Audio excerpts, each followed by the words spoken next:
চুপ করে আছে তেহরানের আকাশ। শুধু কোথাও কোথাও দোয়ার কুণ্ডলি উঠছে। কোনো এক বিজ্ঞানীর পোড়া চশমা পাওয়া গেছে ধ্বংসস্তূপের নিচে, যার নাম আজ আর উচ্চারণ হবে না, কারণ তিনি আর জীবিত নেই।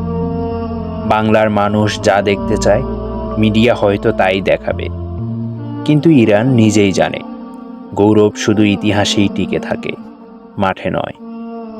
যদি এটা একটা ফুটবল ম্যাচ হতো, স্কোর লাইন হতো খুব নির্মম, ইসরায়েল 10 আর ইরান 0।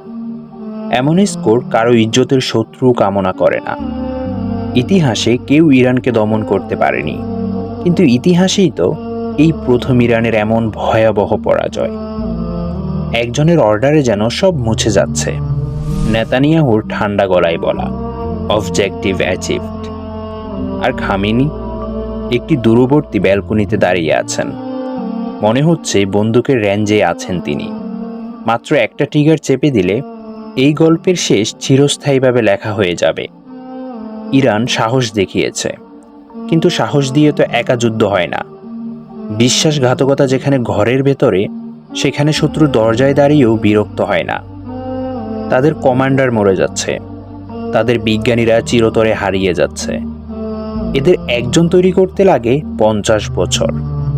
এখন যে গর্ত তৈরি হচ্ছে, তা শুধু মাটি খুঁড়ে ভরাট করা যাবে না, একটি জাতির হৃদয় খুলে ফেলা হয়েছে।